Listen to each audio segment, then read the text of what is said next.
Hello and welcome to Health Live at Seniors Today. We are here on April 2nd, 2022. It's a festive day, so greetings to all of you. And we are delighted to have here with us Dr. Rahul Pandit. Dr. Rahul Pandit, as we know, is Director of Critical Care Medicine and ICU at Fortis in Mumbai, and the member of the COVID Taskforce, which is of the Government of India and the Government of Maharashtra. And today he is going to speak with us on diagnosis and control of non-communicable diseases for senior citizens. A little about Dr. Pandit. Dr. Pandit is a senior intensive care consultant with over 2 decades of experience and is Director of Critical Care Medicine and ICU at the Fortis Mumbai, having a prestigious fellowship of Joint Faculty of Intensive Care Medicine in Australia, where he was mentioning to us where he's practiced for a fair bit. Dr. Pandit plays the lead role in setting up ICU policies, protocols, and patient care algorithms. He has also completed the European Diploma in Intensive Care Medicine. As I mentioned, he is the member of the Maharashtra government as well as the National Taskforce on COVID-19. And as we all know, this task force has played a key role, and I might even add over here, an excellent role in patient management control for serious and critical ill patients. It also recommends the requirement of specialist doctors and healthcare support staff in the critical care hospitals, suitable drug protocol to maintain uniformity in treating critically ill patients, and recommends criteria and logistic requirements to transfer critical patients. He is also a member of the Fortis Medical Council. As we know, Fortis is a large health facility network in the country. He has had numerous publications and book chapters to his credit, along with guest lectures in several national and international conferences. His areas of interest include critical care, echocardiography, trauma, neurotrauma, obstetric emergencies in ICU, and proteomics and sepsis.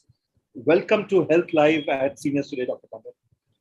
Thank you very much, Pradyumanji. It's a pleasure and delight. And first of all, a happy Gudi Padwa, Cheti Chand, Baisakhi, and a new year to everyone across the country and globe who are listening to your program. It's a pleasure and honor to be here, sir. Thank you very much. And first of all, a salute to the task force which has been there. You all have done some fantastic work. And as we know, we are the government of Maharashtra, at least, which has, I must say, been exceedingly stringent about the protocol that it has followed, the various rules and regulations that have been there, and now it has eased things to the extent that should I be saying goodbye to the mask? No, you certainly should not be saying goodbye to the mask. If you read the advisory, unfortunately, the press has not done it in the right spirit. At times, they have sort of said mask mukti or get rid of mask. What the government has said is that it has not made it compulsory.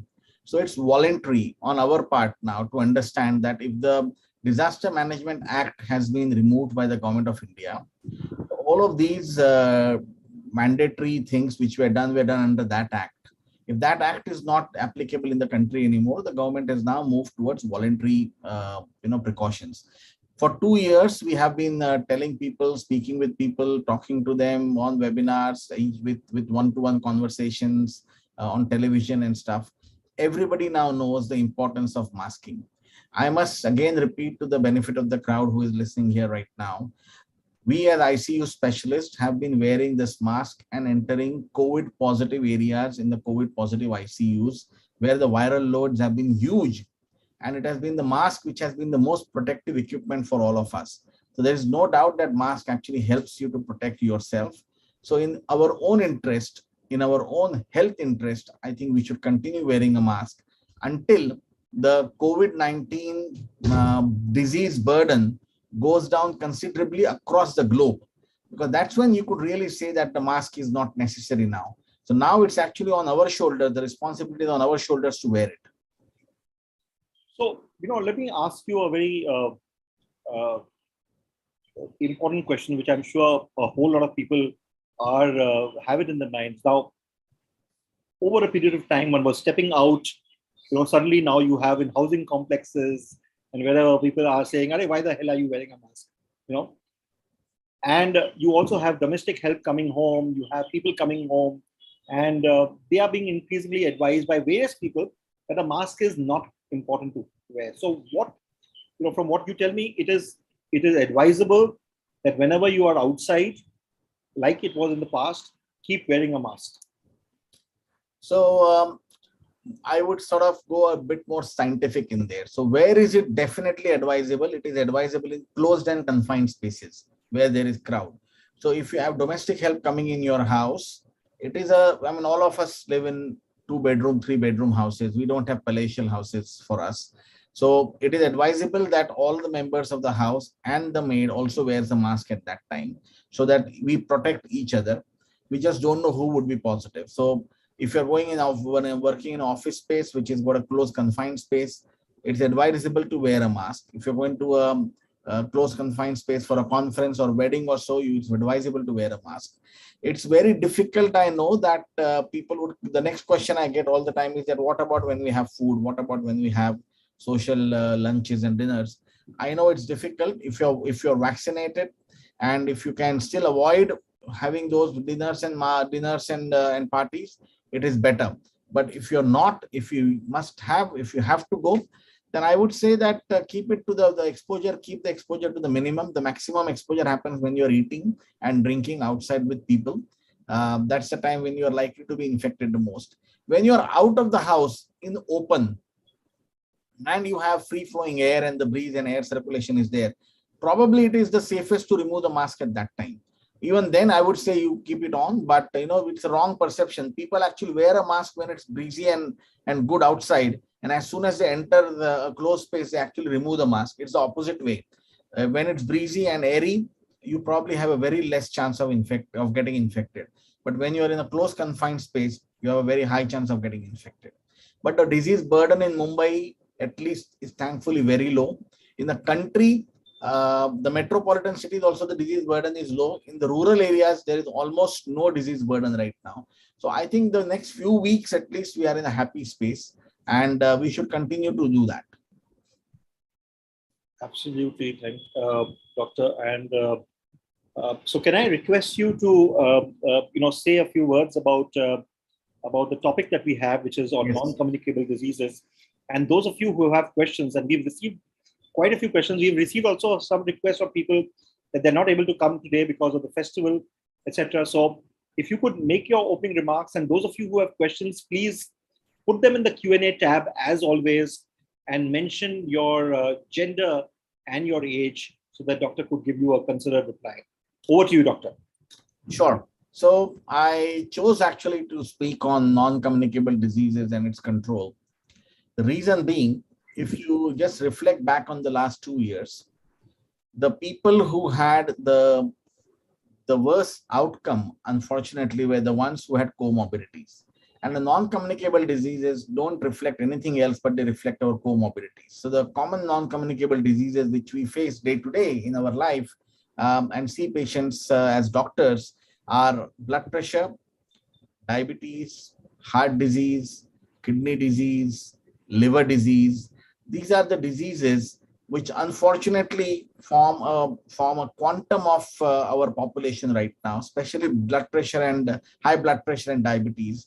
And those patients in whom this was not controlled, or even unfortunately was only diagnosed when they had COVID-19 and then they got admitted to the hospital, they seem to have a very, very tough time recovering from the disease process. What we have also very clearly established that those people with these non-communicable diseases had a good control of their non-communicable diseases. Their risk of deteriorating from an infection was almost the same as general population which was healthy. So if you have a good controlled non-communicable disease, your risk comes down considerably from any other infectious disease which may have. And I'm not talking just about COVID-19. There is a year-round list of infections which we as Indians get exposed because we live in a tropical country. So we have dengue, malaria, leptospirosis. coming across in the months of monsoon, which should follow very soon. Then just before the winter, we have the usual influenza and the pneumonia season. We have tuberculosis. We are a very high tuberculosis burden country. And obviously diabetics and patients who have immunosuppressive therapies are at a high risk of actually catching up tuberculosis unknowingly. And unfortunately in them, there is also a high risk of patients who may get drug-resistant tuberculosis. So I think non-communicable diseases now are going to form the cornerstone of our patient care management and preventive medicine. If you remember, around 5 months ago, 6 months ago, it was, I think, just around the second wave, when we had the months of August, September, the Maza Kutumba Maji Zawabdari, or my family, my responsibility program was, launched by the Maharashtra government. And they actually did a door-to-door survey of all the 12 crore people who stay in the state. And one of the primary data which was collected in this was the comorbidities. And now we have a list of people who are diabetics, who are comorbids, who are having blood pressure in the state. And so does the entire country now. They have the similar program was launched in the northern states, especially Uttar Pradesh, was called as Ghar Ghar Dastak. So the government is actually putting a lot of effort now to identify what is the risk of population which we have currently, who is sort of carrying this burden of non-communicable diseases. And that population is a vulnerable population. One of the other landmark changes which we actually did in the pandemic, and I feel that was one of the big game changers, was we had a whole lot of people who unfortunately had a very severe disease burden in the start of the pandemic. And we were all caught off guard as doctors. When the task force came into existence, we actually had a program which we went through, and I think that's been one of the most successful programs, and that successful program was launched in Dharavi. What we did was we sent our pulse polio volunteers, and they went from house to house in Dharavi and found out which patients, people were staying there were carrying any disease burden of non-communicable diseases. And we did a quick checkup of those people, and we had a saturation probe put on them. Anybody who had a saturation of less than 92% was immediately brought to the hospital. And I think we saved significant number of lives, because those people who came to the hospital along with those pulse polio workers, most of them had a good outcome and they went back home safe. So I think the identification of non-communicable diseases is a big concern. Now, those of us who live in metro cities and who have access to healthcare, I was just mentioning it to you, Pradyumanji, that as soon as we turn 40 or 50, if you are working in a corporate kind of a job, you would be asked to go and undergo a health checkup. Now, why was this filter put in? This filter was put in to identify these non-communicable diseases. The corporate world understood it quickly. Now, those programs started to be called as executive health checkups, as if it was meant only for executives to have it. It was not for executives. It is for actually for the whole population. Slowly, of course, it expanded to the elderly population, to the senior population as well. And now we have got a whole list of things which can be made quickly available at a day's request if you visit a hospital and undergo one of these checks. My thought process on that has been, as I mentioned before, is different. I would rather visit a doctor first and find out what test I should do. Of course, there would be some mandatory test which every doctor would nevertheless ask you once you cross a particular age limit. But I think a focused attention on these non-communicable diseases is important. And that's where I would like to sort of focus my today's question and answers and talks. There are a lot of programs which are now been launched by the government and even by the private corporate healths and in general by the Indian Medical Association also, that we should be looking at controlling our diabetic patients better, our hypertensive patients better. We should be addressing obesity as a primary problem in the country. These were some of the 3 top problems which we have identified. Because if we can control these 3 problems, you would not lead to heart disease, renal disease, liver disease, which are the consequences of these 3 primary problems. So I think our focus should be to control blood pressure, diabetes, and obesity. So eat well, walk every day, keep a control on your sugar. If you're detected as a diabetic or a hypertensive, strictly follow a medical advice so that your parameters are under control and they are not off the chart. Because God forbid, if you get an infectious disease in this uncontrolled comorbidity, the outcome unfortunately is far worse than what you would have if you had no comorbidity, or you would have had a controlled comorbidity. Thank you very much, Doctor. I think you've been very clear about your message about the need to take care of your sugar levels, your obesity, and your heart health, and of course hypertension. Doctor, we have a person who sent a message listening to your thing. That, Doctor, you mentioned I live in Mumbai, and I haven't. You mentioned about the survey being done, but nobody came to my home to do the survey. Is it? Did they ask the people from the building, or is it? Was it only in certain areas? No, it was across the state. And if they would have missed out, I am sorry if they have missed out. I mean, of course, it was not something which was under our control as a task force, but it was the government of Maharashtra, the initiative. It was not done once, it was done twice. And the reason it was done twice was to actually pick up people who were missed out. So I have got four uncles, real uncles who live in Mumbai. All of us had people visit their home twice. The second time on off, it was, of course, just an inquiry that we've been here before. Are you the same people? And it was just, okay, thank you. And they went away. But a lot of people had people visit, unless the societies did not allow them to go, because these people were, they were school, they were pulse polio workers, they were government health workers, some of them were municipal workers. So I don't know the specifics of that, but certainly the mandate was to go to every house and pick up the information. Doctor, I have to stray from the topic that we have, because there are at least 6 questions that have come which are about about the vaccination. Sure.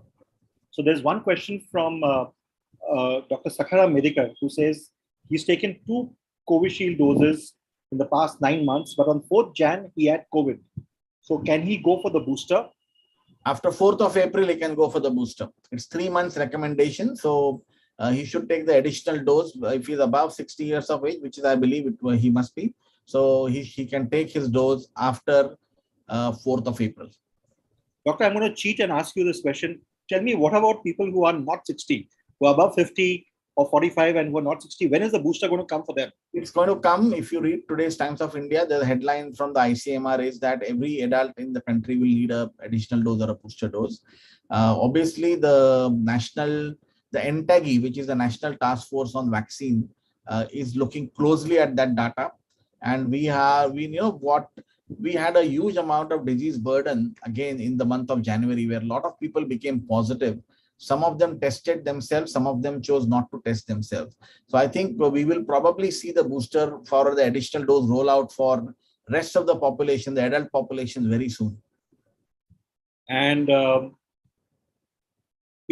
me, if I do find, for instance, I'm speaking about myself, if I do find that I'm able to get a booster dose from somewhere, is it a good idea to do it, or shall I wait for the official?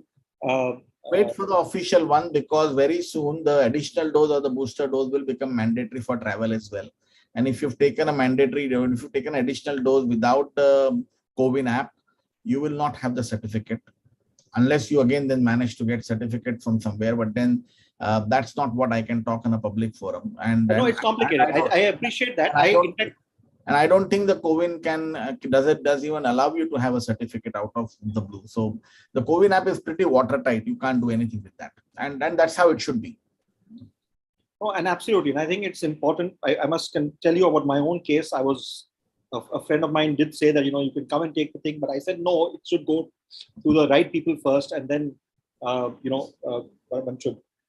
So there is another question that has come in. I've had 2 Covishield doses. The booster also is Covishield, but shouldn't I be taking my next dose as the Covaxin or any other? So this question is about mix and match vaccines.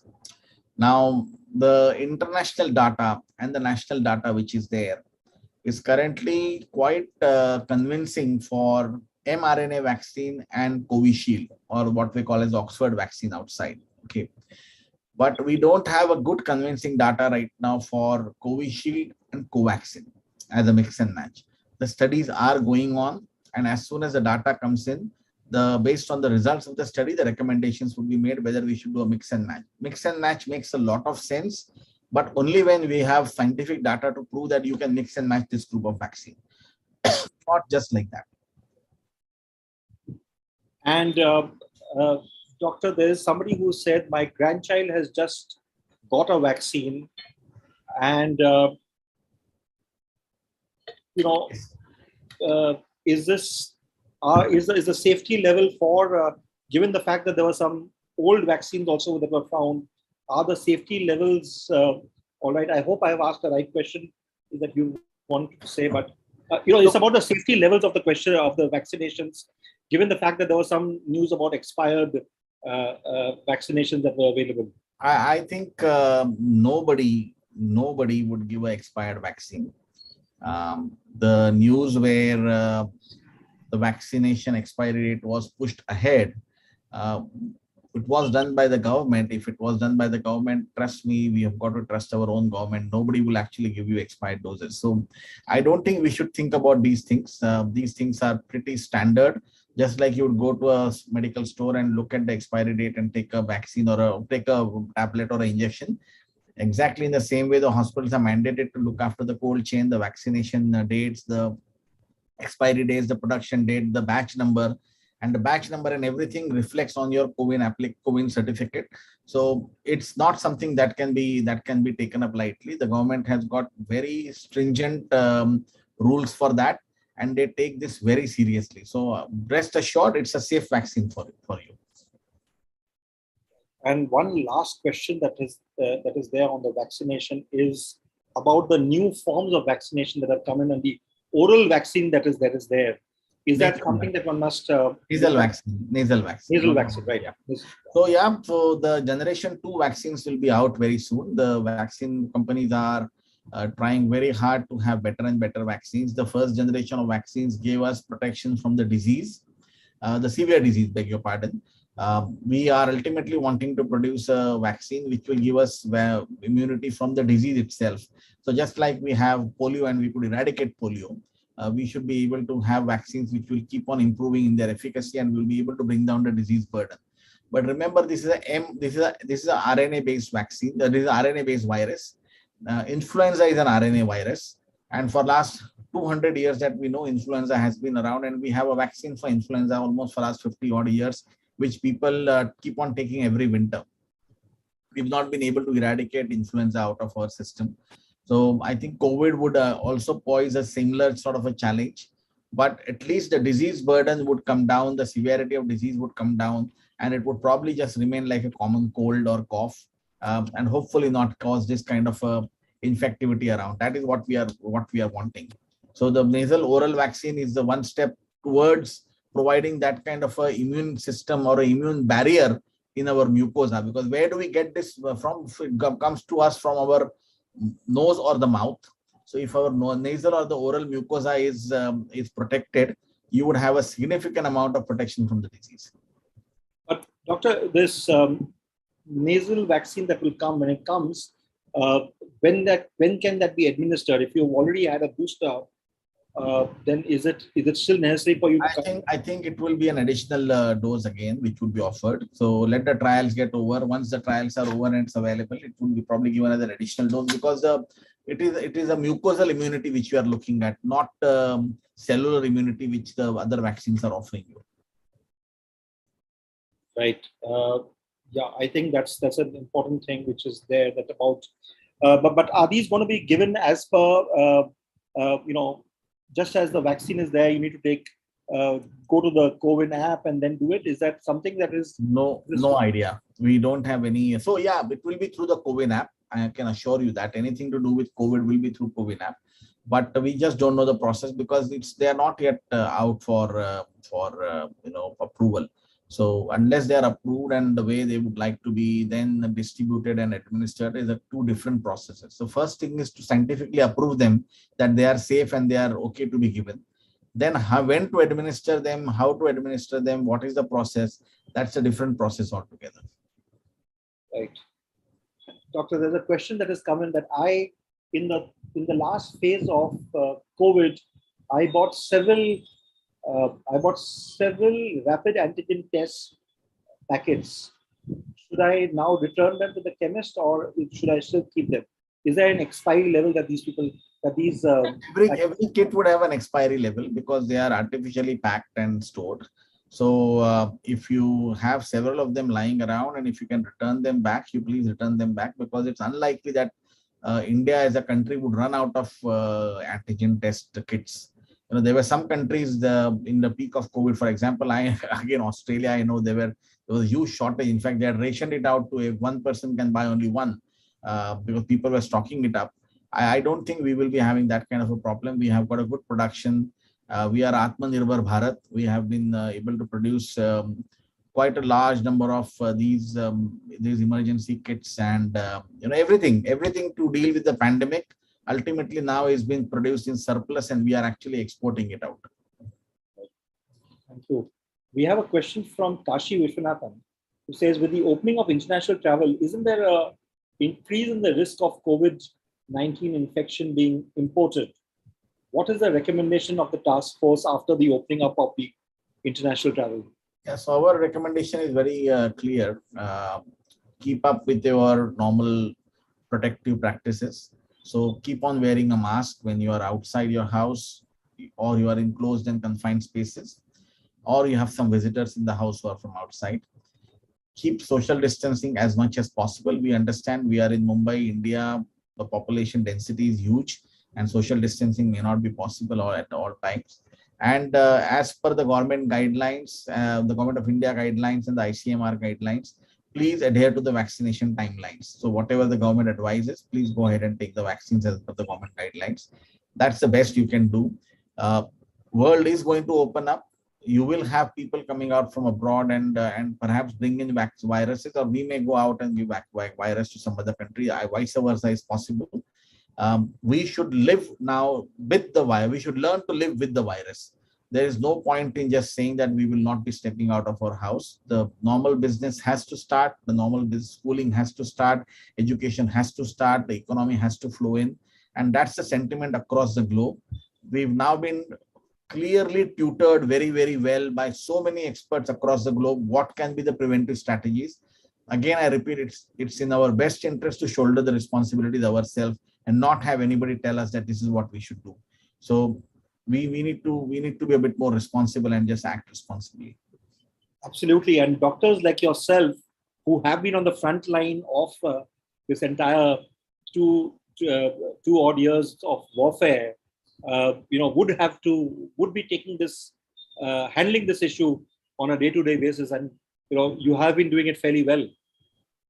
Look, I think doctors across the globe did what we were supposed to do. Many of us stood up to the occasion. Some of them who were themselves sick or having these comorbidities were initially skeptical of joining into as the frontline workers, and you would have probably found that in the first part of the pandemic. But eventually, with the Government of India prioritizing healthcare workers for vaccine and everything, now you see that the entire medical workforce is in action, and there is that fear of COVID-19.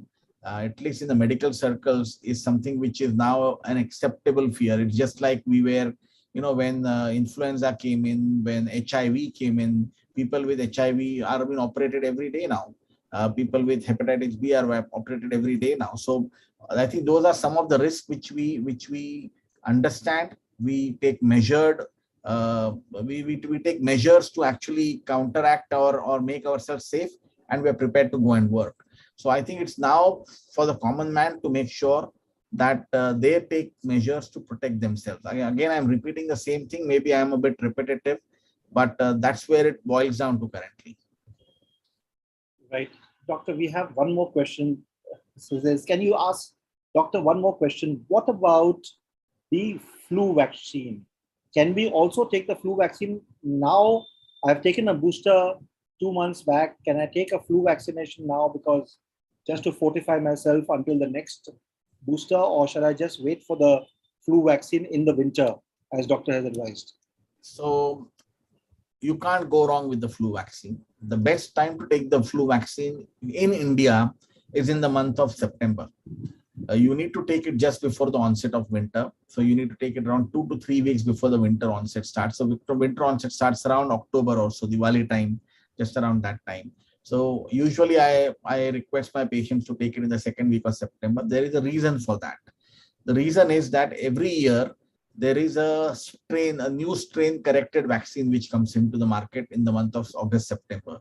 So when you take the vaccine in the month of September, you have the latest strain covered up in that vaccine. So the vaccine companies tweak the vaccine for the current available strain, the mutated strain of influenza vaccine. However, for this gentleman, the person who has asked this question, if unfortunately they have a disease which carries a significant amount of risk for them to catch up influenza, even in this season now, there is no harm in taking the influenza vaccine 2 to 3 weeks, between the 2 to 3 weeks gap of the additional dose of COVID-19 which they have taken. But that risk they should discuss with their doctor and then take. Otherwise, for everybody who is above 60, everybody who is a diabetic, irrespective of their age, they should take a flu vaccine in the month of September. And you can take the flu vaccine only once a year, right? You can't take it more than flu vaccine is once a year, correct? Once in 12 months. Once in 12 months. There is a pneumonia vaccine or a pneumococcal vaccine, which is to be taken once in 5 years for, again, high-risk population. So elderlies can take a pneumonia vaccine once in 5 years. People who are diabetic, poorly controlled, who are on immunosuppressive therapy should consult their doctors and take the pneumonia vaccine once in 5 years as well. Doctor, since you mentioned about consulting the doctor, this is a question. There's something that I was speaking with doctor just before the session started. One of the extinct species, I would say, in a city like Mumbai, especially, is the general physician, the GP, and the family doctor, as we would call, has kind of vanished for whatever reason. Whether it's doctors not getting into being family doctors, or whether real estate has become prohibitively expensive. Now, for a person who doesn't have a general physician, what does she or he do? Yeah, so good question again. There are several factors for which the general practitioners are not coming up, newer ones are not coming up. I think you can visit a government-approved vaccination center, which is present in most of the government or the municipal hospitals, or you can visit an MD physician, and they will be able to guide you whether. See, the reason I'm saying is why you should consult a doctor if you're immunocompromised, because they have to give you that window, the safe window in which you can take the vaccine. If you're on the immunosuppressive therapy, the doctor might advise you a few things, that you take it in between this and this week so that your therapy doesn't get affected. And at the same time, you don't want to take a vaccine when you are really, truly badly immunosuppressed. So I think that's why the doctor consult is important for those who are on immunosuppressive therapy. For those who are diabetics, they are naturally immunosuppressed because of the disease. They should take it. Those who are above 60, they are at a high risk. They should take it. They don't need to go and see a doctor. They can just go to a vaccination center and see the doctor who is in charge of the vaccination center, and they should be able to give them the vaccine. But my question to you, and this is not a question that has been asked, but I'm just asking, for instance, can one go to a hospital such as, say, yours, and refer to somebody as one would go to a general physician? Yes, you can come to us and say that we would like to see a medical physician, and you would have at least one who is in the outpatient department most times during the day. So between 9 and say 8 in the evening, you will always have one physician who has got his OPD running there, and you would be able to consult them. Not only that, hospitals like Fortis have a vaccination department. You can come and visit our vaccination department. And there are doctors who specifically look after the vaccination programs. and they would give you the required list of vaccines which you should recommend it, or you should be taking it. Remember, a pediatric vaccination program is a well-oiled program which is going on it's a national program going on for several decades now.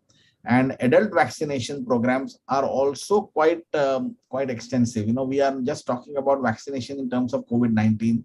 It's influenza vaccine, it's pneumonia vaccine, it's hepatitis B vaccine, it's booster dose of diphtheria.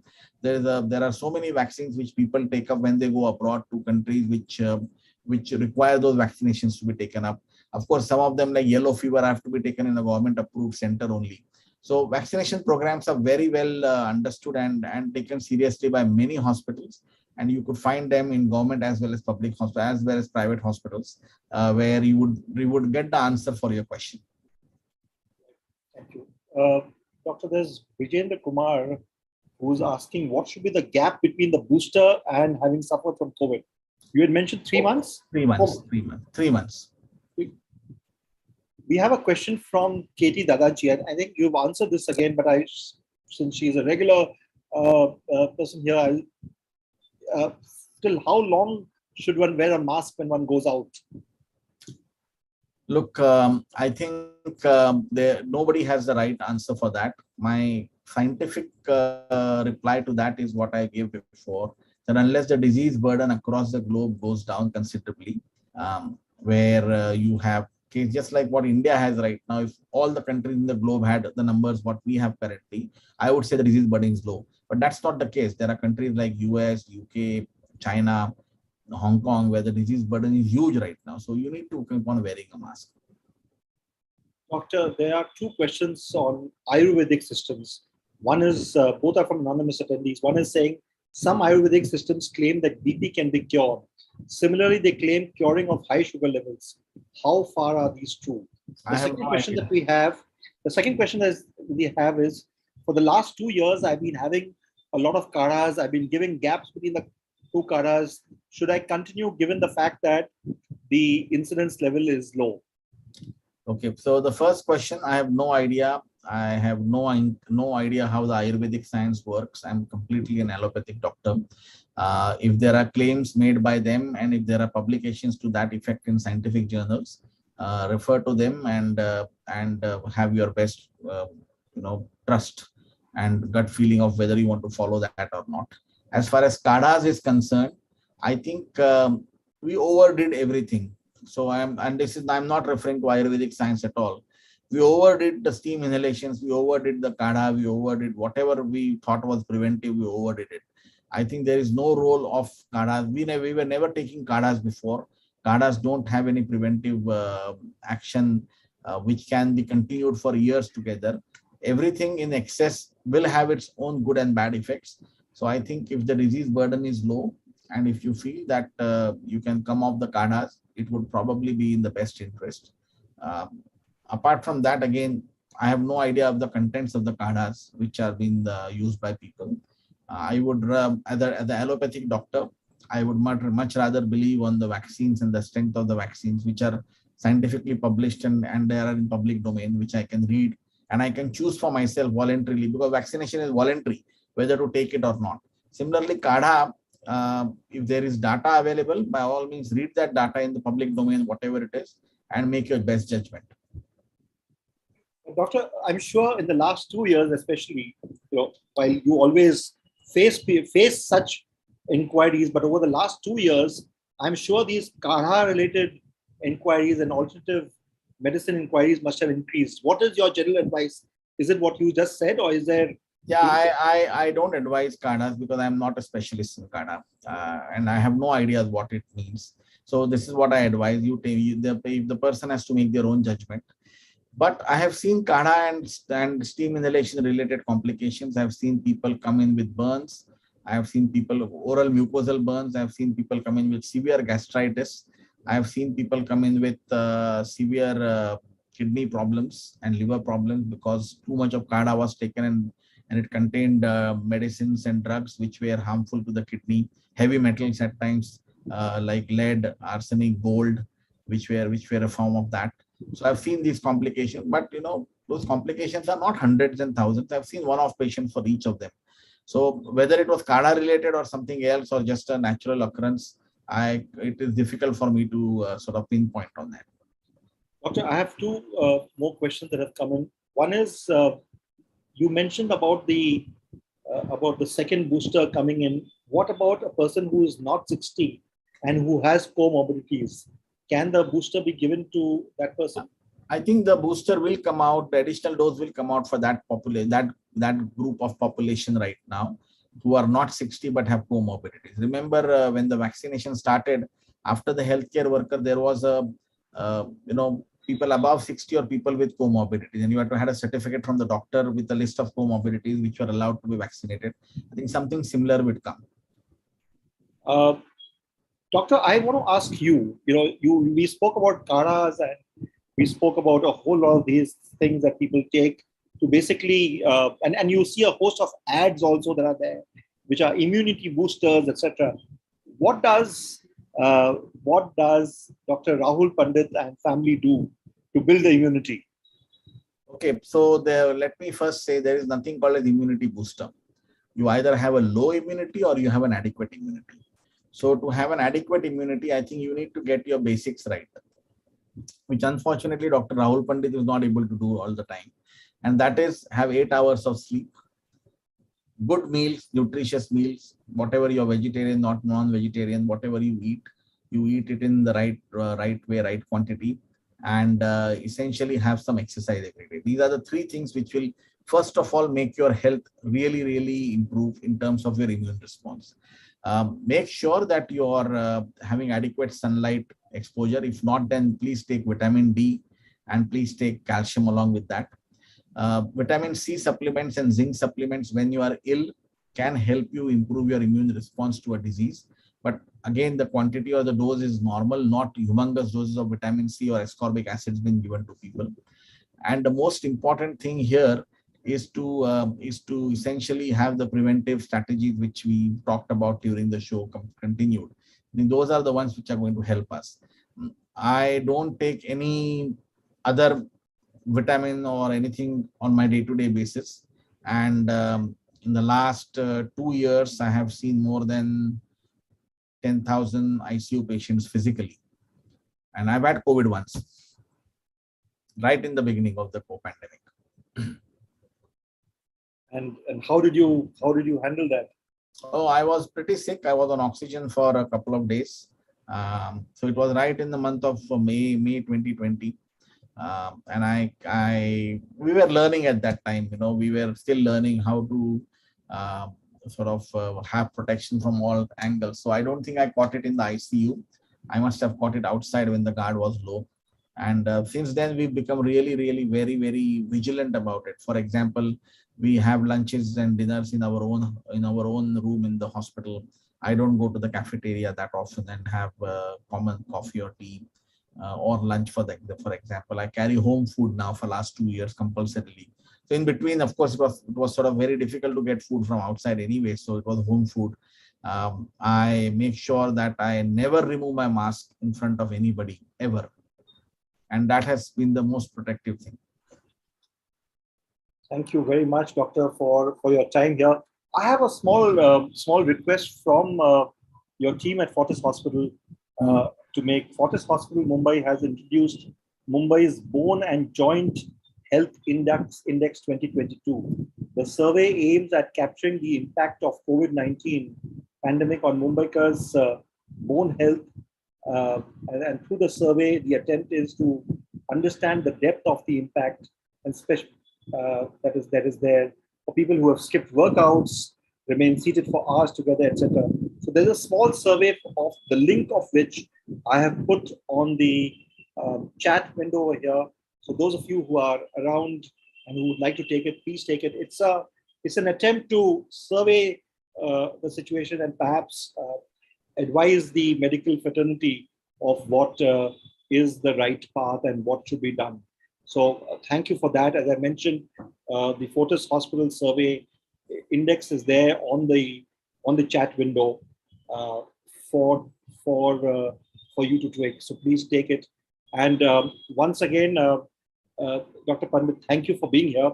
Thank you for being here on a Gudi Padwa day and for taking time. But I think you have answered a host of questions, a host of varied questions, which a lot of people, and including myself, have had this in mind.